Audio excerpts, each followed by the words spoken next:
Hi, Rory. Hi. Thanks for being here. Thank you. Okay, so let's just skip to the meaty stuff and then we'll sort of get into the dialogue around it. But tell me, I mean, you come from a creative and a digital background, right? Mostly, yeah. And your remit is global. So tell me what you're doing that you think works. And I would love to hear your opinions on, sometimes in other markets, like some of the stuff we talked about briefly before we got here. Yeah. It sounds like some brands in other markets are, especially markets that are slightly perhaps more homogenized, they're willing to take bigger risks. And I'm curious to hear how that's paying dividends or not for brands in other places. Yeah. So just to recap, so yeah, my background, I guess, I spent like 15, 16 years in digital creative, and then 2 years ago I joined Havas Media. And I think it's interesting because I think a lot of media agencies now are bringing kind of people from all different areas and perspectives. I didn't have a media background, but there's a recognition that media and creative, I think we're going back to that intersection where they were together in the Mad Men era, they split apart, and now they're coming back together again. So, and I joined Havas Digital, and then we kind of merged Havas Digital with Havas Media, so we don't even have really a digital separate group anymore. And so my role went from head of digital strategy, just head of strategy. So I embrace it a lot. I think that's the future of where agencies, everyone's moving. Someday I pray that we will not have to use digital in a title anymore because it's everywhere. I think it's about your role. So I do strategy, and strategy, whether it's for TV or mobile or video, certain elements are very consistent. It's kind of what Sarah was saying before, it's consumer insights, it's brand stories. So I mean, Pete used the word engagement, which is really interesting. We talk about sort of storytelling and how that works. Like, what is success, and what are sort of things that you would hang your hat on as success from some of the campaigns you've delivered in other countries specifically?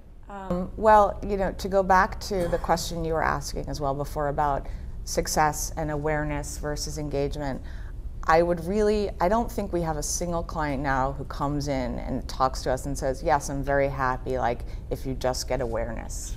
I think 5, 10 years ago, you could have had that conversation and the only metrics or the primary metrics were awareness.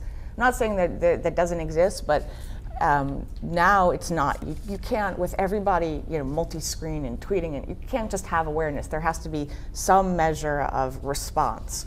So we've immediately pushed the old funnel. We've jumped immediately. We don't even start now with awareness. We just start with discover and prefer, because that upfront step is so short, whereas before it would take forever. So my idea of, I guess, what would be successful campaigns are campaigns that go from awareness and move right into engagement as quick as possible. And by engagement, you mean consumption? Action, some sort of where you're making so sharing or whatever. Yeah, with a consumer. And I mean, how do brands? I mean, how do you set you up for success, right? Because managing expectations is a challenge for an agency, right? I mean, defining engagement is sort of go back to the native thing, like what everybody defines native differently. Yeah. And engagement is different whether you're the publisher or you're the media buyer or you're the creative. How do you level set expectations? What's that conversation like? For me, engagement is any interaction. We call them meaningful connections, but at Havas, that takes place. So it's not just a one-way communication. So it's anything somebody does, whether it's a tweet, they go online, they do a search. There's some trigger mechanism that in a response to a campaign. And I think as a marketer, as a publisher, you can't put media out there anymore unless you enable people to respond. I mean, you walk down the street, digital billboards, everything is becoming touchable, interactive. That's where we're moving, and the onus is on our side to make sure that if somebody wants to engage, they can engage wherever they are. You mentioned a couple of, previously, one of the case studies you mentioned was Colombia, I believe. Yes. Yeah? Yeah. And some of the campaigns we were talking about, I think, were LATAM based as well.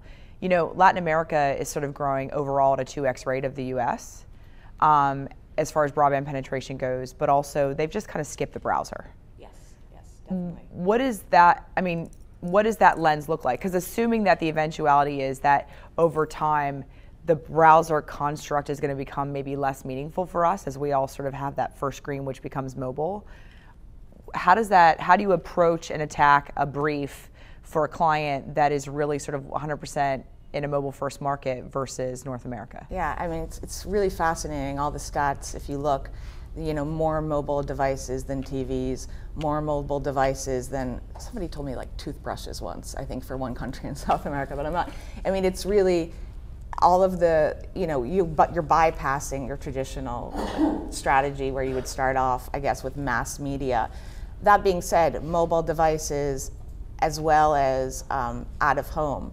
But there was a case at Cannes this year that won, and I don't remember the name because they developed, maybe on the panel somebody knows, but it was, I believe it was in India, and they developed a mobile as a media channel that created so much content through the mobile device that you could get advertisers to support it because that was the primary channel. And the same thing with Colombia. What we did there in Colombia, it was for Claro, which is a telco provider, and we created, like I said, this series called Talion, which was a high-def, mobile-first, high-definition branded content. And not only did we distribute it, but we got advertisers like Air France, Puig, and others to sort of support. So you're seeing these sort of interesting collaborative business models happen when you're developing mobile, you're reaching people on mobile, because it's a whole new channel, and there's probably not enough publishers there to support it right now. That might be another area why you're getting all these new players coming in to sort of develop content for mobile. So.